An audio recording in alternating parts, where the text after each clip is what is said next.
నలు మూలల్లోనూ ఖమ్మం పుర వీధుల్లోనూ సిపిఐ నినాదాన్ని చాటుకుంటూ సిపిఐ సత్తా సాటినటువంటి మన ఖమ్మం జిల్లా కామ్రేడ్స్ అందరికీ విప్లవాభినందనలు తెలియజేస్తా ఉన్నాను. మన పిలుపు బదలావ్ జరూరీ హై అంటే మార్పు తథ్యం.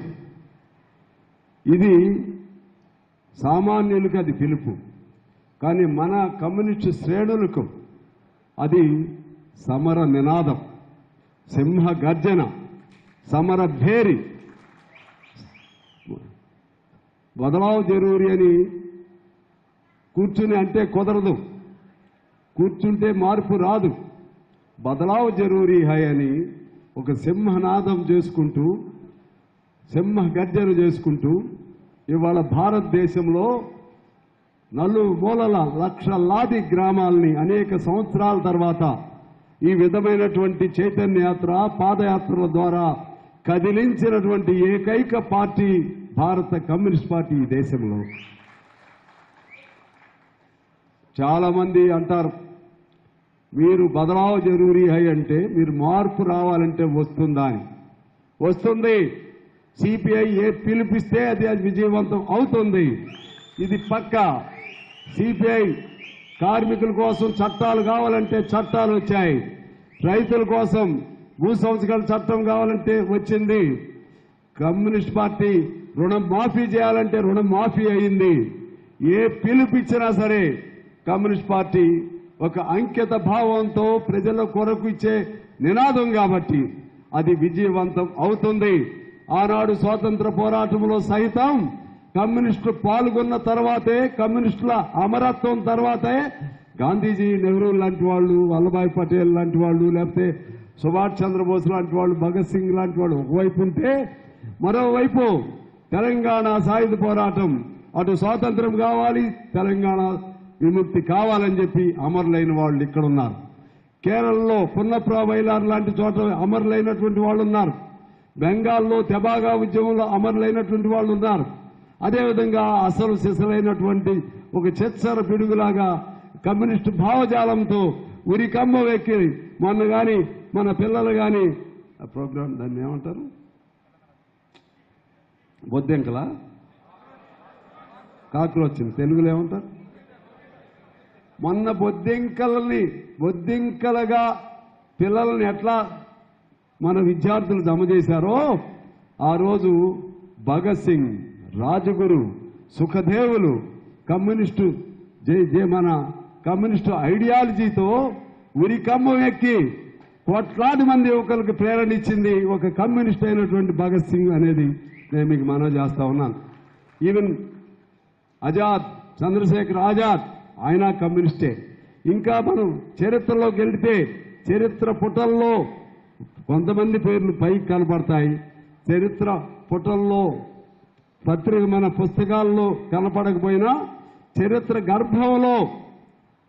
గర్భంలో విప్లవానికి బీజాలు వేసి స్వాతంత్రాన్ని సాధించడంలో అమరులైనటువంటి వాళ్ళు లక్షల మంది కమ్యూనిస్టులు ఆనాడు ఉండబట్టే మనకి స్వాతంత్రం వచ్చింది. తెలంగాణ ఆనాడు నిజాం నవాబు నుంచి ఎలా విముక్తి అయింది? కమ్యూనిస్టుల పోరాటం వలన కాదా? కమ్యూనిస్టుల పోరాటం వల్లనే విముక్తి అయింది. ఇలా చెప్పుకుంటూ పోతే కమ్యూనిస్ట్ పార్టీ ఏ పిలుపిచ్చినా సరే అది ప్రజల కోసం ఇచ్చే పిలుపు. అది కమ్యూనిస్ట్ పార్టీ ఎందుకు పుట్టింది? కమ్యూనిస్ట్ పార్టీ ఎందుకు ఆవిర్భావం చెందింది? ఎర్ర జెండా ఎలా వచ్చింది? ఇది కూడా మనం ఆలోచన చేయాలి. కమ్యూనిస్ట్ పార్టీ పుట్టింది ప్రజల కోసమే. ఏ ప్రజల కోసం? కష్టం చేసే ప్రతి ఒక్కడి కోసం కమ్యూనిస్ట్ పార్టీ పుట్టింది. ప్రశ్నించే ప్రతి ఒక్కడి కోసం కమ్యూనిస్ట్ పార్టీ పుట్టింది.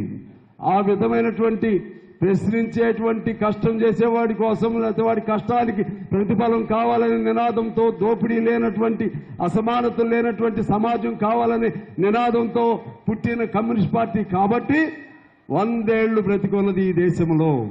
100 ఏళ్లు బ్రతికున్నది. వ్యక్తిగత స్వార్థాలు, వ్యక్తిగత స్వలాభాలు అనుకుంటే కమ్యూనిస్ట్ పార్టీ 100 ఏళ్లు ఉండేది కాదు. అందువల్ల నేను మీ అందరికీ మనవి చేస్తా ఉన్నాను, కమ్యూనిస్టులు మనం పొరపాటును కూడా గుండె లోతుల్లో నుంచి పిరికితనం అనే పదానికి తావు లేకుండా తొలగించండి. నిరాశ అనే పదానికి తావు లేకుండా తొలగించండి. కమ్యూనిస్టులుగా మనం ఒక్కడేమన్నా సరే వేల మందికి సమాధానం చెప్పే విప్లవత్వం నిండినటువంటి వాళ్ళుగా మనం కమ్యూనిస్టులుగా మన కర్తవ్య నిర్వహణలో ముందుకెళదాం. ఏం పోతుంది మనకి? వస్తే మన రాజ్యం, పోతే సంఖ్యలు పోతాయి. ఆనాడు కనపడే సంఖ్యలు ఈనాడు కనపడకుండా ఉండే సంఖ్యలు పోతాయి. అందువలన కమ్యూనిస్టులుగా చాలా మంది మనకు మనమే నిరుత్సాహపడుతుంది. ఇప్పుడే మన బసాపురం ఏదో ఒక ఆయన చెప్పారు, తండ్రులు మనవాళ్లే, కొడుకులకి ఏదో పుడుతుంది. చాలా మంది తండ్రులు కొడుకులు కూడా అంకిత భావంతో ఉన్నారు. మన కొనిజర్ల రమేష్ లాంటి వాళ్ళు, ఇంకా చాలా మంది, ఈ పేర్లు ఎందుకు చెప్పాలనే, చాలా మంది తండ్రులు త్యాగాలు చేశారు, జైళ్ళకి వెళ్ళారు, అమరత్వం చెందారు, కేసులు ఎదుర్కొన్నారు. కొడుకులకి పుట్టింది పుండు. ఏ కొడుకు అనేది నాకు చెప్పను కదా, పోనీ మా వాళ్ళ గురించే చెప్తా. నాకు అనుబంధం మా చావా గారి కుటుంబంలోని, మా చావా గారి ఆయన త్యాగం ఏంటి, మా వేణు ఏంటి, చొరవతో చెప్తున్నాను. అంటే ఎందుకు ఇది? ఇప్పుడు ఇల్లున్న సూర్యం గారు వాళ్ళ నాయన దగ్గర నుంచి వాళ్ళు ఉన్నారు. అనేక మంది, కొంతమంది అటు ఉన్నా ఇంకా అనేక మంది తండ్రి వారసత్వం, తాత వారసత్వాన్ని వదిలిపెట్టకుండా జెండా పట్టుకుని ఆ జెండా కింద పడనీయమని చెప్పినటువంటి వాళ్ళు ఉండబట్టే ఈనాటికి కూడా 100 ఏళ్ళైన కమ్యూనిస్ట్ పార్టీ ఈ దేశంలో ఉంది. నేను మీకు విజ్ఞప్తి చేస్తా ఉన్నాను. చిన్న అల్పమైనటువంటి ఆలోచనలతోనూ వ్యక్తిగతంగా ఆ ఊర్లో నీకో ఇంకోళ్ళకో తేడా అభిప్రాయ భేదాలు వచ్చినాయను, లేకపోతే అక్కడ సర్పంచ్ పోస్టులో నీకు పెట్టలేదనో, నిన్ను నియామకం చేయలేదనో, ఇంకో పేరుతోనో మన తాతలు మన తండ్రులు వాళ్ళ త్యాగాలతో నిర్మించిన కమ్యూనిస్ట్ పార్టీకి అపఖ్యాతి తీసుకురావాల్సిన రాకూడదని చెప్పి నేను మీ అందరికీ మనవి చేస్తున్నాను. అటువంటి కర్తవ్యం మన ముందు ఉంది. కర్తవ్యం అనేది లేకపోతే, త్యాగం అనేది లేకపోతే మనిషి జీవితమే వ్యర్థం, అర్థం లేనిది. మనిషి పుట్టిన తర్వాత నేను, నా భార్య, నా కుటుంబం, నా చుట్టూ లేదా నా బంధువులు ఇంతకే పరిమితమైతే ఆ జంతువుల్లో మనం కూడా ఒకడు అవుతాం. అలా కాదు, కమ్యూనిస్టులు అంటే కమ్యూనిస్టు భావజాలంతో, నేనే కాదు నా ప్రక్కనున్న సమాజం బాగుండాలనే లక్ష్యంతో, అందరికీ మంచి జరగాలనే లక్ష్యంతో మన పార్టీ పుట్టింది, కమ్యూనిస్ట్ పార్టీ. ఒక్కడైనా సరే, మార్క్స్ ఒక్కడే కదండి, మార్క్స్ తనకు పెద్ద ఆస్తిపడు త్యాగం చేశాడు, మార్క్సిజం రాశాడు, క్యాపిటల్ పుస్తకాన్ని రాశాడు, క్యాపిటల్ మేనిఫెస్టో అని రాశాడు. ఆయన చివరి రోజుల్లో ఆయన అనారోగ్యంతో మరణిస్తే ఆయన స్నేహితుడిగా ఉన్న ఏంగెల్స్ దాన్ని పరిపూర్తి చేశాడు. మరి ఒక్కడే కదా, ఆ ఒక్కడే ప్రపంచానికి ఇవాళ గొప్ప స్ఫూర్తిని అందించేటువంటి కమ్యూనిజానికి అక్షరాలు దిద్దినటువంటి మహానుభావుడు ఆయన ఒక్కడే. కానీ ఇవాళ కొన్ని లక్షల మంది, ఇవాళ అమెరికాలో ఆయన ట్రంప్కి తెల్లారి లేస్తే కమ్యూనిస్టులు కళ్ళలో వస్తున్నారంట. తెల్లారి లేస్తే వారి నిద్రలోనూ లేచిన తర్వాత కూడా వస్తున్నారు. మొన్న ఎవరో ఉద్యమం చేశారంట పిల్లలు, ఇక్కడ కూడా ఏదో ప్రమాదం వస్తుంది, కమ్యూనిస్టు భూతాలు అమెరికాలో కూడా వస్తున్నాయని చెప్పాడంట. అదేవిధంగా అక్కడ న్యూయార్క్ అనేటువంటి ఆర్థిక రాజధాని అది, అక్కడ మేయర్ కమ్యూనిస్ట్ గెలిచాడు, మంతాని అని అతను. ప్యారిస్లో కమ్యూనిస్ట్ గెలిచాడు. బ్రిటన్లో కమ్యూనిస్టులు రోజు రోజుకి పెరుగుతున్నారు. సోవియట్ యూనియన్, రష్యాలో కమ్యూనిస్టులు 30% ఓట్లు ఇవాళ వచ్చినాయి. అనేక దేశాల్లో కమ్యూనిస్టులు, అదేవిధంగా కమ్యూనిస్టు అభిమానులు అన్ని దేశాల్లో కూడా ఇవాళ మళ్ళా తిరిగి ఎర్ర జెండాతో రోడ్డు మీదకి వస్తూ ఉన్నారు. ఇది అంటే మనకు అర్థమవుతుంది ఏంటంటే, ఈ ప్రపంచంలో మనం లేమని మీరు అనుకోవద్దని నేను మీకు మనవి చేయడానికి చెప్తున్నాను. అందులో ఖమ్మం జిల్లాలో మా పని అయిపోయిందని మీరు ఎవరన్నా అనుకుంటే మాత్రం మీరు మీ సంస్థకి, మన పార్టీకు, మీకు మీరు ద్రోహం చేసుకున్నట్లే అని చెప్పి నేను మీకు విజ్ఞప్తి చేస్తున్నా. మీరు తప్పు పట్టవద్దు, ఎవరికి తల వంచొద్దు. ఒక విప్లవ వీరుల్లాగా, ఒక సైనికుల్లాగా నడుస్తూనే ఉందాం. ఎక్కడ సమస్య ఉంటే అక్కడికి వెళదాం, ఎక్కడ కష్టం ఉంటే అక్కడికి వెళదాం. తద్వారా నీ పోరాట పటిమ ద్వారా ప్రతి గ్రామంలో కూడా మన పార్టీని పెంచుకోవాలి. నగరంలో రేపు ఎన్నికలు వస్తున్నాయి, ఛాలెంజ్గా తీసుకోవాలి, పార్టీని పెంచుకోవాలి. ఇదంతా నేను ఎందుకు చెప్తున్నానంటే మిగిలిన అన్ని విషయాలు మన వాళ్ళు చెప్పారు, ఇప్పటికే చెప్పారు. దీని అసలు ఉద్దేశం ఏంటి? నరేంద్ర మోడీని మార్చడానికి శక్తివంతమైన పార్టీ ఏదైనా ఉందంటే కమ్యూనిస్ట్ పార్టీ అని చెప్పడం కోసం ఈ ఉపోద్ఘాతం మీకు చెప్పాను. మన వల్ల ఏమైంది, మీ వల్ల ఏమైంది అనే వాడికి సమాధానం దాదాపు విద్యార్థుల ఉద్యమం తర్వాత లేకపోతే కాక్రోచ్ ఉద్యమం తర్వాత దేశవ్యాప్తంగా పిలిపించిన ఏకైక పార్టీ సిపిఐ పార్టీ. ఇవాళ దేశవ్యాప్తంగా అసలు మన పార్టీ లేని చోట కూడా వందల మంది వీళ్ళు వెళుతూ ఉంటే వేల మంది స్వాగతాలు పలుకుతూ ఉన్నారు. కమ్యూనిస్టులు మరలా ఒక కొత్త ఊపు వచ్చింది అని ఒక మంచి వాతావరణం భారతదేశంలో వచ్చింది. ఎందుకింత వచ్చింది, ఎందుకు ఈ మార్పు తథ్యం, ఇదంతా మన వాళ్ళు చెప్పిన 2 మాటలు చెప్పి నేను క్లోజ్ చేస్తాను. నరేంద్ర మోడీ నాకు ఎదురు లేదు అనుకున్నాడు. నరేంద్ర మోడీ, అమిత్ షా వాళ్ళిద్దరూ ఒకళ్ళు పెద్ద నాయకుడు, ఇంకోడు ఉపనాయకుడు. నీకు వేరే అన్పార్లమెంట్ పదాలు వాడదలుచుకోలేదు. ఒకడు పెద్ద నాయకుడు, ఒకడు ఉపనాయకుడు. ఈ మొత్తం ఆ ముఠాలన్నిటికీ వాళ్ళు నాయకుడు. ఈ మమ్మల్ని కొట్టేవాడు ఎవడు లేడు, మాకు ఆ శ్రీరాముడు ఉన్నంతకాలం అని అనుకున్నారు. ఆ శ్రీరాముడే అరే మీ తప్పులు ఎక్కువైపోయినాయి, ఇక మీ పాపం పండింది, ఇక మీరు మారక తప్పదు, ఇంట్లో కూర్చోక తప్పదు అని చెప్పి శ్రీరాముడే ఆగ్రహించాడు. ఎవరి రూపంలో ఆగ్రహించాడు? పిల్లల రూపంలో. ఒక ఆయన సుప్రీంకోర్టు ప్రధాన న్యాయమూర్తి ఆయన వీళ్ళు గొంగళ పురుగులు లాంటి వాళ్ళు అన్నారు. వాళ్ళు ఏమన్నారంటే మేము గొంగళ పురుగులమే, మేము గొంగళ పురుగులు అనే గొంగళ పురుగుల పార్టీ పెట్టుకుంటామన్నారు. పెట్టుకుని అదేది కార్పొరేట్ కాక్రోచ్ అంటే గొంగళ పురుగులు, జనతా పార్టీ అంటే బొద్దింకల జనతా పార్టీ పెట్టుకున్నారు వాళ్ళు. వాళ్ళకి ఎంత అయిందో తెలుసా అండి? వాళ్ళకి ఇది ఉంటుంది మన ఏది వాట్సాప్లు, సోషల్ మీడియా, వాళ్ళ ఫాలోయర్స్. బీజేపీది 12 ఏళ్లలో ఎంతమంది అయ్యారో అంతకి డబలో 3 రెట్లో వాళ్ళకి మెంబర్షిప్ వచ్చింది. అందరూ పిల్లలు, చిన్నపిల్లలు. మమ్మల్ని ఏం చేస్తారని అనుకున్నారు కదా, పిల్లలు మేము ఏదైనా చేస్తామన్నారు, ఏవైనా చేయగలుగుతామన్నారు. జంతర్ మంతర్ మొత్తం కూడా రక్తమయం అయిపోయింది 20వ తారీఖున. పిల్లలందరూ ఆహాకారాలతో పెల్లెట్ గన్లను ఉపయోగించారు పిల్లల పైన, లాఠీ చార్జ్తో ఒళ్ళు హోనం చేశారు. ఆడపిల్లలని కూడా చూడకుండా వాళ్ళు అన్ని రకాల అవమానాలు పరిచారు. అయినా ఉద్యమం తగ్గలేదు, అక్కడితో పరిమితం కాలేదు.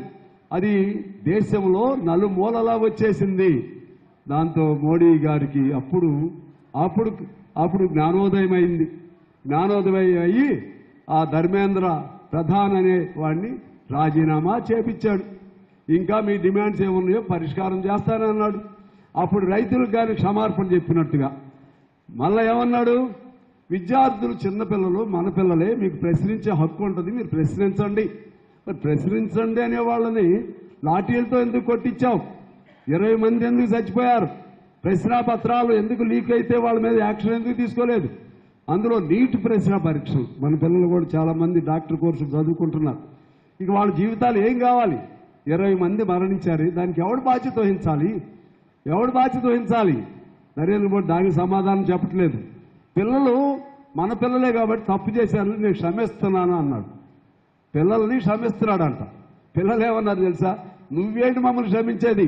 మేము నిన్ను క్షమించాలి, మేమే నిన్ను ఈ దేశానికి పట్టిన గ్రహణం నువ్వు, మేము నిన్ను క్షమించాలి. ఇప్పుడుతో వదిలిపెట్టాం. మళ్ళా గ్రామాల్లోకి వెళ్తున్నాం, స్కూల్స్ దగ్గరికి వెళ్తున్నాం. ఏ బడి బాగుందో, ఏ బడి బాగలేదో గ్రామాన్ని కూడా తిరుగుతున్నాం, నీ వెంట పడతామని చెప్పి ఇవాళ పిల్లలు చెప్పారు. అమిత్ షా అని ఆయన పెద్ద ఇంకా, ఎందుకంటే నన్ను చాలా మంది అన్నారు నువ్వు లూజ్గా మాట్లాడొద్దని, అందుకే లూజ్గా పదాలు వాడలేదు. ఆయన ఇంకొక కమాండర్. ఆయన పార్లమెంటుకు పోవడానికే గడగడలు కాళ్ళు వణికి చివరిలో నిన్నెళ్ళి ప్రతిపక్షాలు పారిపోతున్నాయి అని చెప్తున్నాడు. సిగ్గు లేదా? సిగ్గు ఎగ్గు లేదా అమిత్ షా గారు? ప్రతిపక్షాలు పారిపోతే 20 రోజులు నువ్వు ఎక్కడ దాక్కున్నావు? ఈ దేశం అంతా అట్టుడికిపోతుంటే ఎక్కడ దాక్కున్నావు? అంటే ఇవాళ వాళ్ళ బీజేపీ వాళ్ళకి సంబంధించినటువంటి ఏదో 6th సెన్స్ అంటారే, అంటే 6వ జ్ఞానం, వాళ్ళ మనస్సాక్షి 6th సెన్స్ చెప్తుంది ఇక మీకు రోజులు దగ్గర పడ్డాయి లెక్క వేసుకోండి అని. అందుకని భయం పట్టుకుంది ఇప్పుడు వాళ్ళకి. భయం పట్టుకుని పార్లమెంట్కి పోవాలంటే భయం, విద్యార్థుల దగ్గరికి పోవాలంటే భయం. ఇది 1, 2, 3, 4 ఎన్ని తప్పులు. రైతులు ఏమైనా హ్యాపీగా ఉన్నారా? లేకపోతే విద్యార్థులు హ్యాపీగా ఉన్నారా? నిరుద్యోగులు హ్యాపీగా ఉన్నారా? నీతి పరులు ఏమైనా హ్యాపీగా ఉన్నారా? ఎవరు హ్యాపీగా ఉన్నారంటే అదానీ అంబానీలు హ్యాపీగా ఉన్నారు.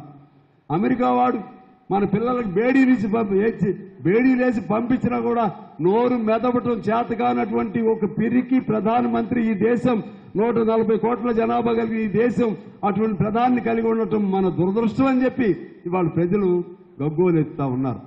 పంపించారు బేడీలేసి విద్యాశాలలో చదువుకునే పిల్లల్ని, పాస్పోర్ట్ లేదనో ఇంకో పేరుతో. బంగ్లాదేశ్ వాడు ఎదిరించాడు. అంటే అమెరికా వాడంటే భయం, ట్రంప్ అంటే భయం నరేంద్ర మోడీ గారికి. ఏ వర్గం కూడా ఇవాళ భారతదేశం సంతోషం లేదు. వీటన్నిటికి తోడు ఇవాళ అయోధ్య మందిరం, శ్రీరాముని కోసం కట్టించుకున్న మందిరం, ప్రతి గ్రామం నుంచి కూడా ఇటుక పెళ్ళలు పంపించారు. ఇటుక పెళ్ళలు ప్రతి గ్రామం నుంచి కూడా రూపాయో కానుకలేసి పంపించారు. పంపించి కోట్లాది మంది మనోగతంగా, కోట్లాది మందికి ఆరాధ్య దేవుడుగా శ్రీరాముడు ఉంటాడు కాబట్టి ఆ శ్రీరాముడు మావాడని హైజాక్ చేశారు వీళ్ళు. హైజాక్ చేసిన శ్రీరాముడి కోసం పట్టిన మందిరంలో ఇవాళ దొంగలు ఒకసారి కాదు, 2 సార్లు కాదు, 10ల సంఖ్యలో దొంగలు పడ్డా కూడా అది ఎవరో బయట పెట్టారు తప్పితే వీళ్ళు వాళ్ళ జోలికి వెళ్ళాలి. ఇప్పుడు కూడా వాళ్ళ పైన ఎటువంటి చర్యలు లేవు. ఏమంటున్నారు? ఇప్పుడు దేవాలయంలో దొంగలు పడ్డారు, దేశంలో దొంగలు పడ్డారు, విద్యా రంగంలో దొంగలు పడ్డారు, రైతు రంగంలో దొంగలు పడ్డారు, కార్మిక రంగంలో అంటే పారిశ్రామిక రంగంలో దొంగలు పడ్డారు. అసలు దొంగలు లేనిది ఎక్కడున్నారు? నువ్వు కాక్రోచ్ అన్నావే పిల్లల్ని, వాళ్ళు కాక్రోచ్లే. వాళ్ళు చెప్పారు మేము కాక్రోచ్లమే, కానీ మీరు దొంగలు. మీ దొంగల పని పట్టడం కోసం కాక్రోచ్లు అందరూ మేము దండుగా మీ పైన దండయాత్ర చేస్తున్నాం అని చెప్పి కాక్రోచ్ వాళ్ళు చెప్పడం జరిగింది. కాక్రోచ్లే కాదు, ఇంకా ఇప్పుడు మనం కమ్యూనిస్టులు ఏం చెప్తున్నాం అంటే చీమల దండు. ప్రతి చీమ అంటే విడిగా ఉంటే చీమే, చీమలన్నీ కలిస్తే మదం పట్టిన కాలకోట విషం పట్టిన కాలనాగుని హతం చేసినట్లుగా కమ్యూనిస్టులే ఇవాళ ఈ దేశంలో మార్పుకి శ్రీకారం చుడుతున్నారు. అందువల్ల ఇది మీరు అర్థం చేసుకోమని కోరుతూ ఈ రాష్ట్రానికి సంబంధించి నేనేదో మొన్న మాట అన్నా. అందరికీ ఏమో బాధ అవుతుందంట కాంగ్రెస్ వాళ్ళందరికీ. ఏమన్నానయ్యా నేను మిమ్మల్ని?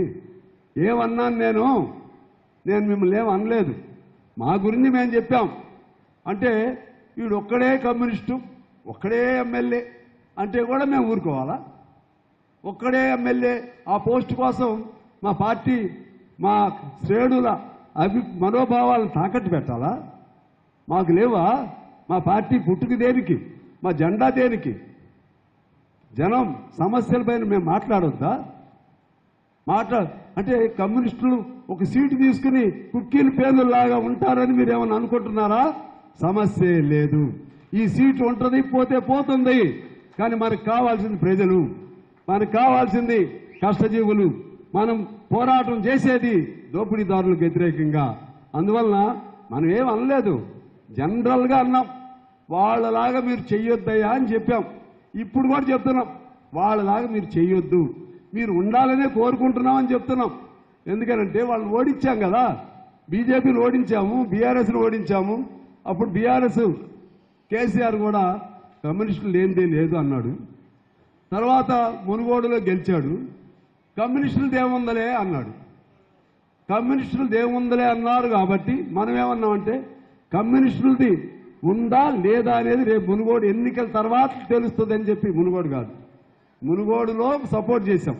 తర్వాత చెప్పాం రాధాకృష్ణ అయిన ఏబిఎన్ వారు కూడా నన్ను ఇంటర్వ్యూ చేశారు. చెప్పారు, ఏంది పెద్ద పెద్ద మాటలు మాట్లాడుతున్నారు, కమ్యూనిస్ట్ పార్టీ వాళ్ళకి అంత శక్తి ఉందా?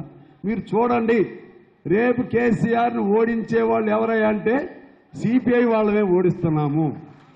సిపిఎం కూడా ఇంకప్పటికి లైన్లోకి రాలేదు. సిపిఐ వాళ్ళమే ఓడిస్తున్నాము చెప్పాం. తర్వాత కూడా కలిశాను. అంటే మనం ఎన్ని గెలుస్తామనేది కాదు, గెలిపించాలన్నా, ఓడించాలన్నా, మార్పు కావాలన్నా, మార్పు తీసుకురావాలన్నా ఆ శక్తి ఎవరికి ఉంటుందా అంటే త్యాగాల భరితమైనటువంటి, త్యాగపూరితమైనటువంటి పెద్దల బలిదానాలతో ఎరుపెక్కిన ఎర్ర జెండాకి ఉంటుంది. ఆ ఎర్ర జెండా ఏ ఎర్ర జెండా అంటే సిపిఐ జెండాకి ఆ శక్తి ఉంటుందని రుజువు చేశాం. అందుకే చెప్పాం వీళ్ళకి, మా జోలికి రావద్దయ్యా, మీ పని మీరు చేయండి, ఇంక మీరు చేయాల్సిన పనులు చాలా ఉన్నాయి, మీకు చేయాల్సినటువంటి చాలా హామీలు ఉన్నాయి, ఆ హామీలను అమలు చేయడానికి ప్రయత్నం చేయండి. మీకు కుదరకపోతే ఇది మాకు ఇది పరిస్థితి ఉందని వైట్ పేపర్ ఇవ్వండి, మా దగ్గర డబ్బు లేదు, ఇది ఇంత మేరకు చేస్తున్నాం, ఇంత మేరకు చేయలేకపోతున్నాం, మీ సహకారం కావాలని అడగండి. ఇటువంటియే కదా మేము చెప్పేది. అది కూడా మీరు భరించలేరా? అందుకని కమ్యూనిస్ట్ పార్టీగా దేశంలో అయినా రాష్ట్రంలో అయినా సరే ఎక్కడ ప్రజా సమస్య ఉంటే ఆ ప్రజా సమస్య పైన మన జెండా ఉండాల్సిందే, ఆ ప్రజల తరఫున మనం ఉండాల్సిందే. ఎన్నికలు వచ్చినప్పుడు చూసుకుందాం, ఎన్నికలు వచ్చినప్పుడు అక్కడ ఉన్నప్పుడు ప్రజల భావాలకు అనుగుణంగా. ఇప్పుడైతే పొత్తు పార్టీయే మనం. ఎన్నికలు వచ్చినప్పుడు ఇదే కొనసాగి ఇదే పద్ధతుల్లో వాడికంటే వీళ్ళు బెటర్ అనుకుంటే మీతోనే ఉండి, కానీ ఎవరు లేదనుకుంటే మేము సొంతంగా అయినా ఉంటాం. గెలవనికి ఓడిపోని. నేను ఖమ్మం జిల్లాని కోరుతా ఉన్నాను, మీరు ఎప్పుడు కూడా ఈసారి అంటే మీరు అనొచ్చు మళ్ళీ పైన పొత్తులు ఉన్నప్పుడు ఒక సీటుకే పరిమితం అవుతున్నారు కదా. నేను గట్టిగా మీకు విశ్వాసంతో చెప్తున్నాను, ఈసారి ఖమ్మంలో ఏదో ఒక సీటు, 2 సీట్లకు లక్ష్యం పెట్టుకోండి. ఏదో ఒక సీటు ఖమ్మంలో, విడిపోయిన ఖమ్మంలో మనం గెలవాలి. ఏ సీటు గెలుస్తారో నాకు తెలియదు, ప్లాన్ చేయండి, ఇప్పటి నుంచే కష్టపడండి. ఆ విధంగా కమ్యూనిస్ట్ పార్టీగా మనం మన ఎర్ర జెండా, మన త్యాగాలు చేసిన ఒక్కొక్క నాయకుడు వెళ్ళిపోతా ఉన్నారు. గిరిప్రసాద్ గారు వెళ్ళిపోయాడు, కొమరయ్య గారు వెళ్ళిపోయాడు, రజబలి గారు వెళ్ళిపోయాడు, చాలా మంది వెళ్ళిపోతా ఉన్నారు. ఇంకా చాలా మంది వెళ్ళిపోవడానికి సిద్ధంగా ఉన్నారు, చాలా మంది ఉన్నారు సిద్ధంగా. అయినా జెండాని మాత్రం వెనక్కి పోనేమో. వాళ్ళు అందించిన జెండాని మా భుజం పైనే ఉంటుంది. మేము పోతే ఈ జెండాని మళ్ళా కింద పడనేమో, ఈ జెండా మళ్ళా మా పిల్లల భుజం పైన ఉంటుంది. ఆ విధంగా ఈ భుజం పైన ఉన్న జెండా మేము మరణిస్తే మా దేహాన్ని కప్పేది మా ఎర్ర జెండా అనే దేహం పైన ఎర్ర జెండా ఉంటుంది. ఆ విశ్వాసంతో మీరు ముందుకెళ్ళండి. ఇవాళ ఖమ్మం బలహీనపడితే మన తెలంగాణ రాష్ట్రం అంతా బలహీనపడినట్లు అవుతుంది. ఖమ్మంగా మీరు పౌరుషంతో ఉండండి, పౌరుషంతో కూడినటువంటి ఉద్యమాలు చేయండి. ఎవరికి భయపడొద్దు, ఎవరికి తల వంచొద్దు. ప్రజల కోసం ఎటువంటి పోరాటాలకైనా మీరు సిద్ధంగా ఉండండి అని చెప్పి, అదే ఆ మార్పుకి, అక్కడ వచ్చే మార్పుకి ఇక్కడ నుంచి మనం అందించేటువంటి మూలం అని చెప్పి తెలియజేస్తూ మీ అందరికీ హృదయపూర్వక నమస్కారాలతో సెలవు తీసుకుంటున్నాను. Thank you.